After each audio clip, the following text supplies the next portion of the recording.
Ingleton, high in the Yorkshire Dales. Once a mining and market town, now a place of pilgrimage for fell walkers and cavers. The yellow Land Rover of the Cave Rescue Organisation, CROW for short, is a familiar sight hereabouts. The men who make up CROW know all the cracks and fissures in the limestone and all the high remote places where people get lost. This is the capital of Three Peaks country, 3 shapely mountains raced over by athletes and other madmen every year. But there are other ways of seeing it, and the discipline and teamwork on which CROW depends are the ideal qualifications for a role even they haven't tackled before: retrieval crew to a hot air balloon.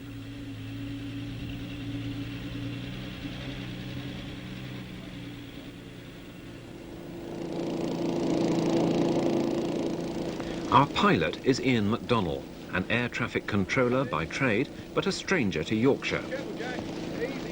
Ray Taylor is an apprentice pilot, but he works for the Countryside Commission. He knows the terrain. Up when most of England is abed, though not the farmer whose field's being borrowed, they're preparing for a flight which, if the wind is kind, should vault the 3 peaks of Ingleborough, Pennygent and Whernside.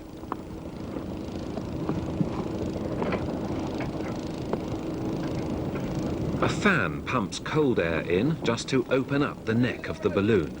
Then warm air will be blasted in by a gas cylinder to fill the envelope itself.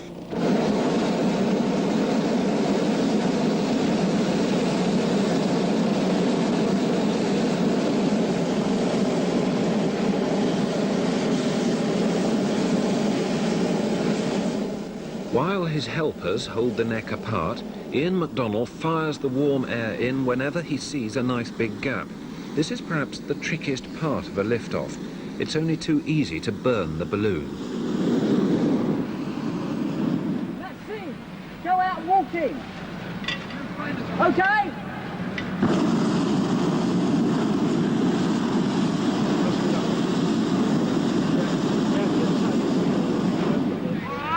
Yep, lovely. What's over there?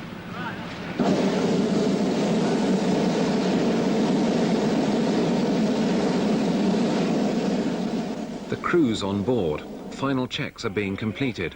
But because of the third and unaccustomed member of the crew, there will be one additional pressure on pilot Ian MacDonald as he tries to skim over difficult country in unpredictable mountain winds. One of the 2 cameras recording the flight will be as much at the mercy of the elements as the balloon itself. Award-winning adventure filmmaker Sid Perou will hang in space, suspended on a rope from the neck of the balloon, several hundred empty feet above the rocky landscape below. After all the delays imposed by filmmaking, the liftoff itself suddenly imposes its own speed. Okay, hands on, please.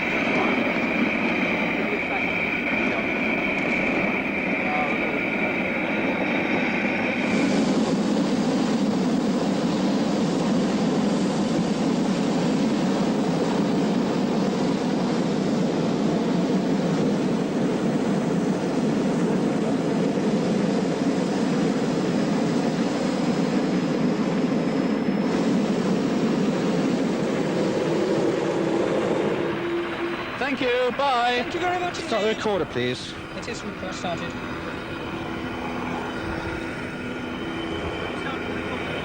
Yeah, Yes, it's on now.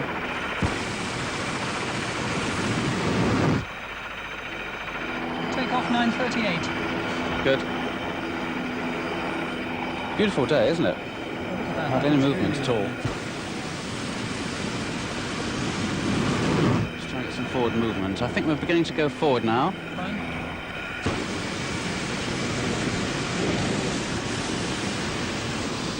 When a field was chosen for takeoff, the wind was pointing directly at the first of the 3 peaks, the summit of Ingleborough. But once above ground level, the balloon has to climb several hundred feet before it finds a draft going in even remotely the right direction.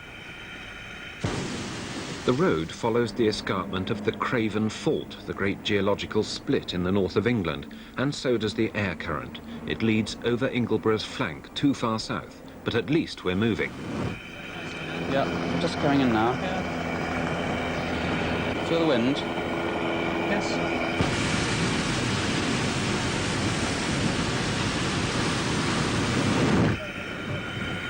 No, we lost it now. Get the map out. Any idea what the Get the winds map are out. doing? Which one's the direction? We are going. No, I know exactly where we're You going. feel the wind on the right. We're heading might down turn left here. a little. Good. Okay. No, we're too far south for what that's worth. Okay. Do you want to come low? No, go. Keep up for a little bit more. I can't hear him, see. Do you want to go left or He come wants down? to go left.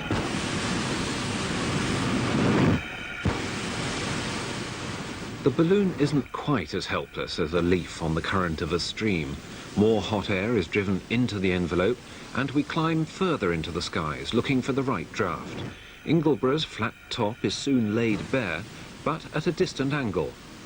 Higher still, well above 3,000 feet now, the balloon reveals the mountain's ancient role as Iron Age fort and beacon site. But at cloud level, the balloonist has to choose between height and visibility, to use up precious gas or accept the route plan offered by the wind. Right, we're coming down now then. Right.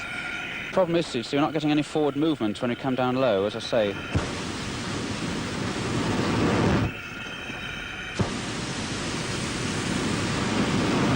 We're coming down to contour chase now, which is what you want. So we're slipping down the side of the hill now, with the air's just running over the hill and pushing us down into the valley.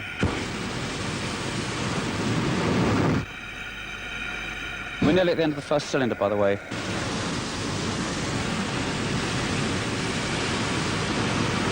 We're going to slide down to the valley, which is okay, isn't it? You get the change in the land where it's been cultivated on the right. You let me know how low you want to come. You want to just chase along the ground? Almost, yeah. What, about 10 feet?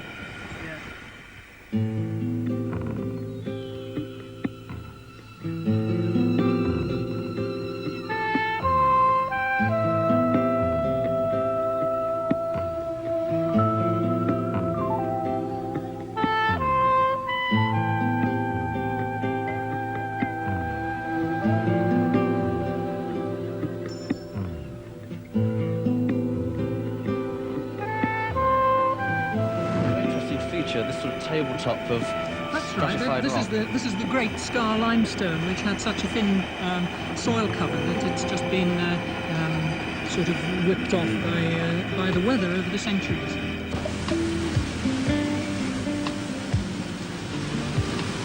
Penny Ghent, on the other hand, the big hill on the other side of Ribblesdale, is made of younger rock, which is actually sitting on top of the limestone.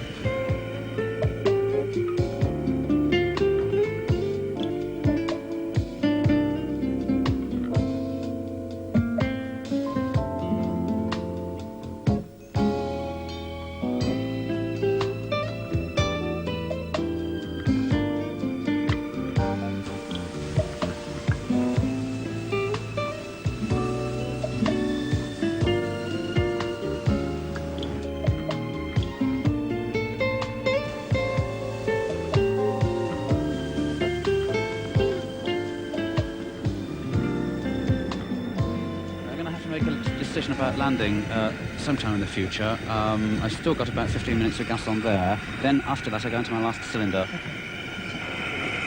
It's called a helicopter. Back a bit on the volume. What's his call sign? Helicopter. Helicopter from balloon. Helicopter from balloon, helicopter from balloon. Do you read me? Over.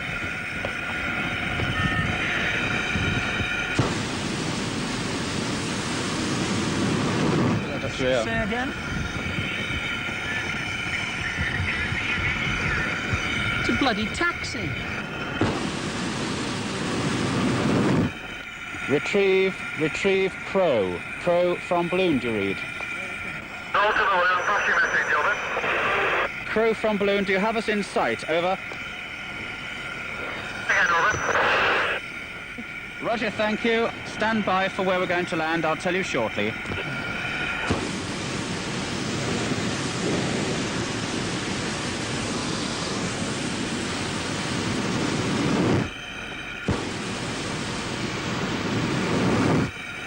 And here we go, coming in nicely. Open the dump slightly, just to control it a little more. And close, descending nicely. And here we go. 30 feet, descending, check burn.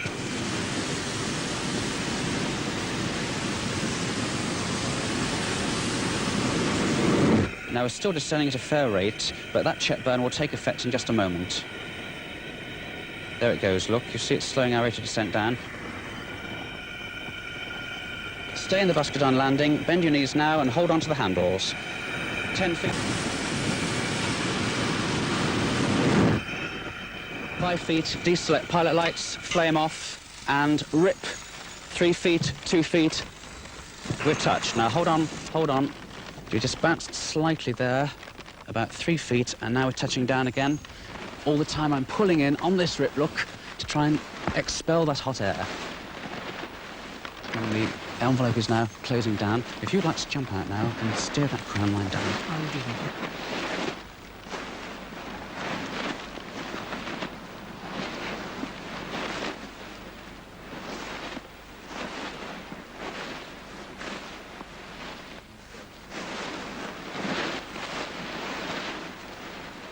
A copybook landing. The flight itself began by narrowly missing Ingleborough and ended with a landing on the southern slopes of Pen y Ghent. No bullseyes, but a couple of outer circles, as if the autumn weather were gently mocking human attempts to plan a course through the sky. But in this landscape, all directions are good directions. And besides, the weather's still good enough for another flight, a tilt at the third and highest of the peaks, Whernside. Ian McDonnell's already working out his chances by the time the retrieval crew arrives at the landing spot.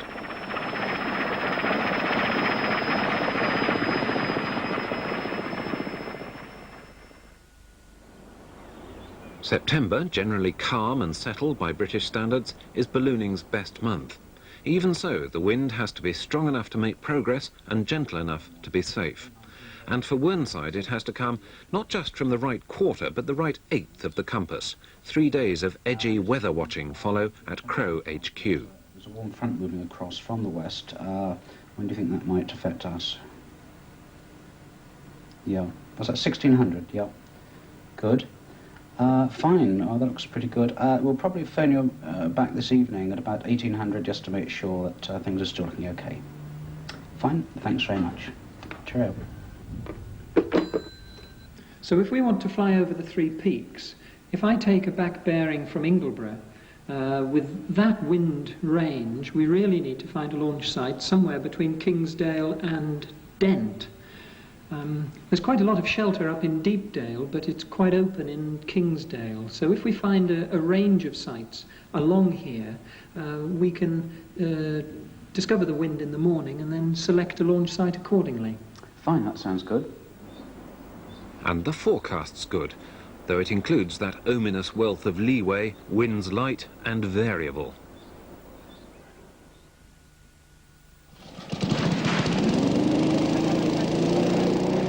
And the winds are light, so much so that a liftoff is possible from an open field in the centre of Kingsdale, exposed to everything the heavens choose to throw at it. Of all the sites lined up by Ray Taylor, this seems to offer the best chance of a flight over Whernside and back to Ingleborough. Preparations go quickly and well. Cameraman Sid Perou is encouraged to try something a bit different, a separate liftoff of his own, hanging from the extremity of the balloon and filming all the way.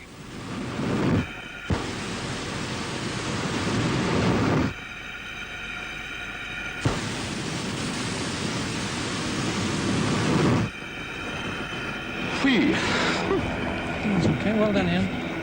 I'll leave you to handle Sid, okay? All right. I'll just Can't look find after a the pen. flying. All right?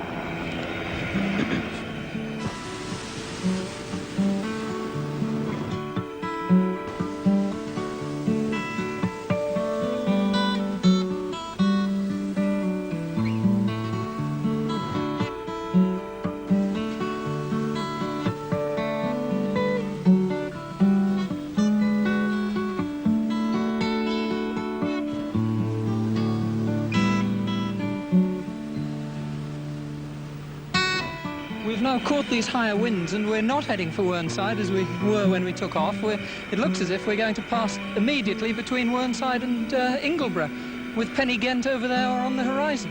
This really is 3 peaks country. I pity those poor runners who take part in the Three Peaks race.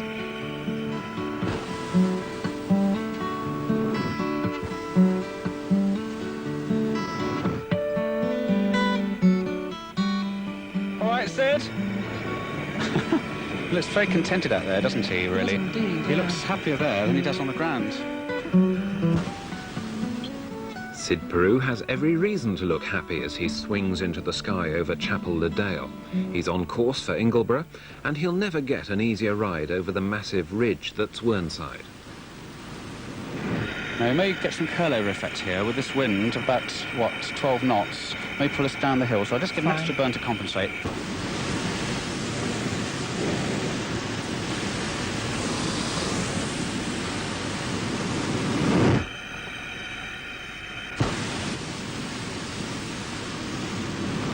Feel the wind behind you. That's going to push us forward again in a moment. Here we go.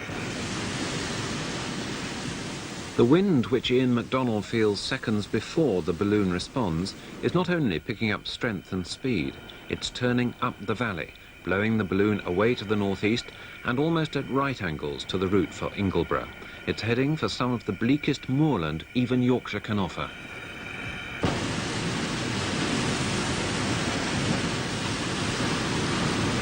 Get that rope up.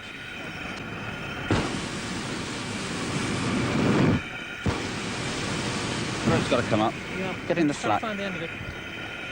That's it, Ray. That's good. That's nice.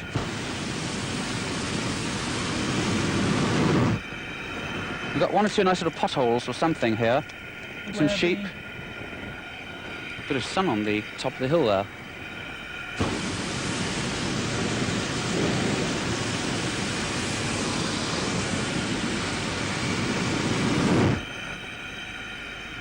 Got my matches? Yes, I have. Right. Hold on to them and be prepared to relight if I tell you. The helicopter carrying our second camera shepherds the balloon on towards the biggest monument to man's tenuous hold on this inhospitable landscape. It's 160 feet high and quarter of a mile long.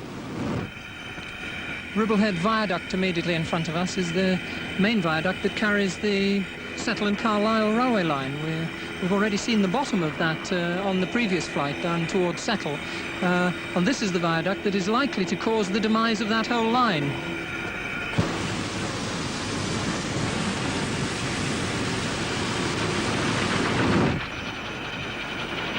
The wind and weather is so bleak up here that it's caused tremendous effect on the stonework of this viaduct, and although it was built only just over 100 years ago, when most stone structures still have a lot of life left in them, this one is really wearing out, and the cost of replacing it is going to be so enormous that British Rail are considering whether it's cheaper to actually close the whole line, which would be a tremendous shame because it's one of the scenically most spectacular lines in Britain.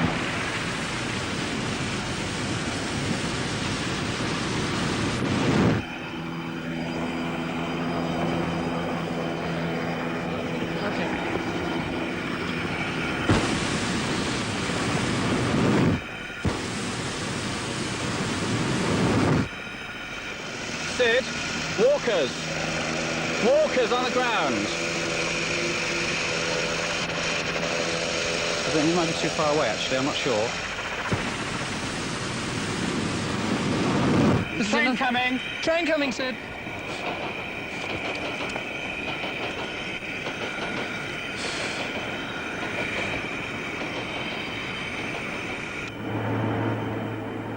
The Crow Land Rover, forced to skirt round the huge bulk of Whernside, now catches sight of the balloon for the first time. The road northeast to Wensleydale seems ideal, and it's the only one there is. But the balloon's heading for the high watershed of the Pennines. Up there, the winds will decide which valley it follows down. We're now heading for the rise between Ribblehead, just below us, and the head of Wensleydale over Yes. towards Hawes. Visibility's not too bad, is it? It's very good.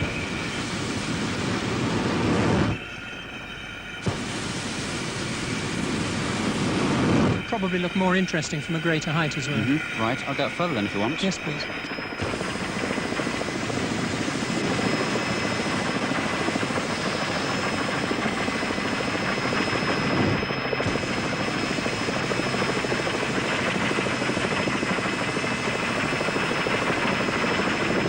start pulling right in a moment, Ray, because I'm deliberately going high over this hill to make sure we end up in the right valley. Well, that's the one fine. over there. So I want now to touch more right if I can. I think you're getting it. I don't know. You're doing it. The farm down there is Cam Farm, which is one of the bleakest farms up on the Pennines. Although it's a long way from, seemingly a long way from anywhere, the Roman road at this point forms part of the Pennine Way, and the Dales Way, that we saw the walkers on, comes up the Langstrothdale Valley. I have a feeling that we're going to land right in Tom Donnelly's front garden. You might get a nice cup of tea then. Who knows where we're going to land? Are there any good roads on this track? Yes, we shouldn't be too bad. Moving at a nice little pace now. That's, what's this, 15 to 18 knots, I think.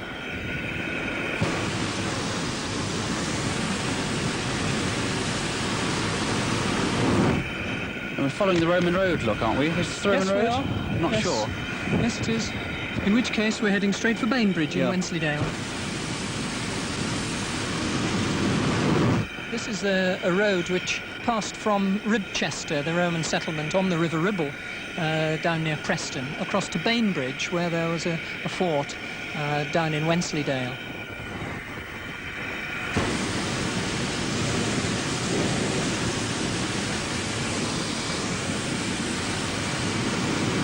I think for Sid's benefit, I should stay low here, look. Well, yeah. I'll just skip over the top, low down.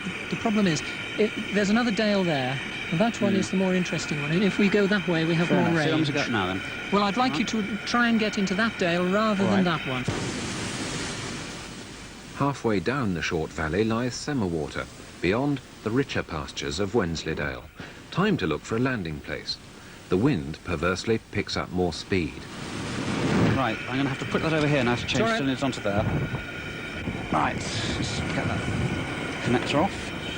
I'm going into one pilot light now. That goes into there.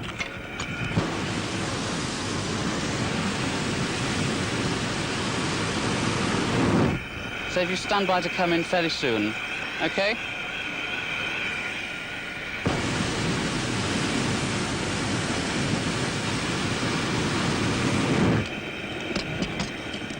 Right, you've got about 10 to 15 minutes maximum now, Sid, okay?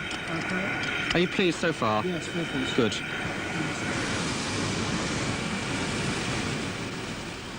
The end of a rope is no place to be when a balloon's coming down. To get back to relative safety, Sid has to unclamp himself and his camera and abseil down his rope to a point 15 feet below the other men. It's a manoeuvre he's worked out with two trees. He's about to test it under flight conditions.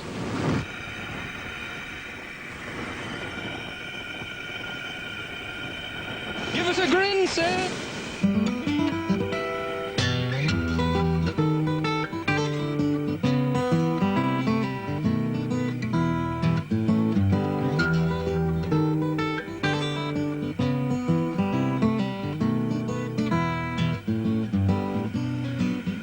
Some walkers down there, probably wondering what on earth's going on. Look, just down there.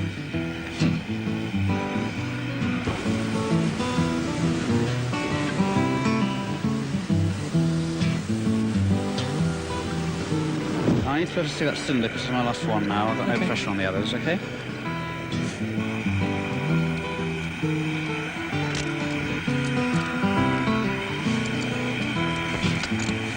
I'll try and get over that ridge if I can, but I'll just have to watch the gas situation, see what it looks like. Give him a hand in. All right? Good. Welcome aboard, Skipper.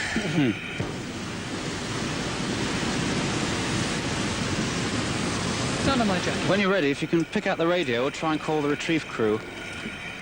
I think I might make the valley, actually. We're travelling a bit faster over the hill than I thought we would. That would be fine.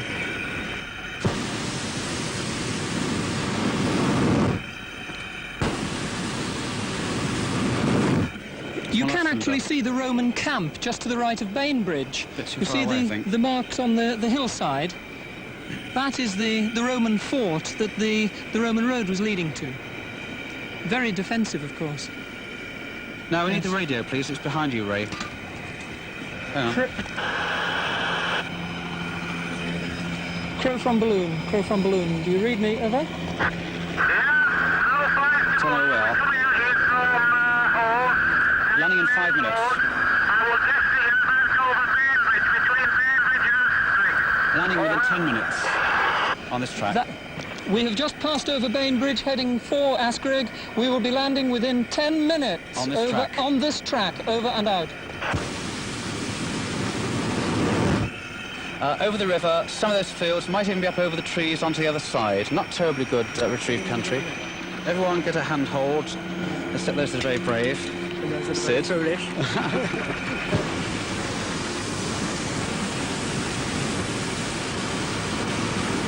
I'm going through the top of the tree if you hurry up.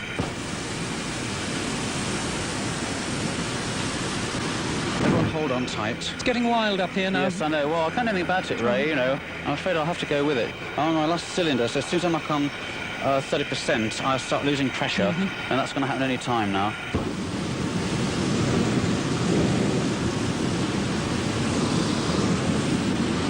I'll try and go up over it if I can. Right, we're going in here, chaps. Hit the pilot lights. Hit the pilot lights. Hold on, hold on. Hit the pilot lights, Ray, come on. Not the pilot lights. Dad. Hit the pilot lights. Come on, knock them off. It's gone. Okay, fine. Hold on tight!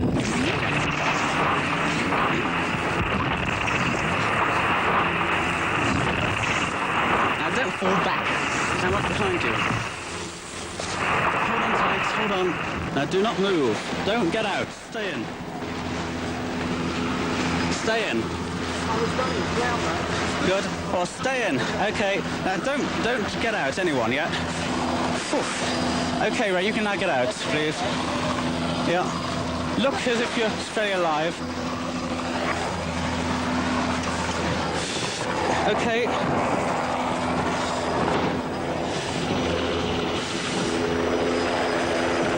Okay.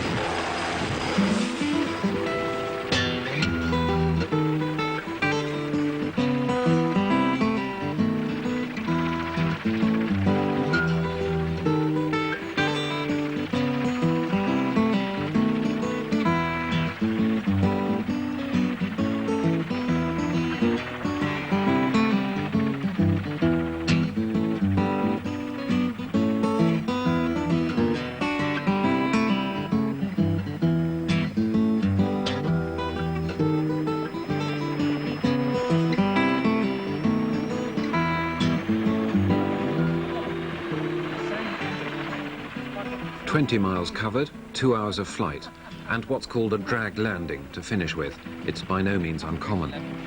The men are unhurt, and so is £8,000 worth of balloon. Both are resilient. The wind goes on its way, regardless.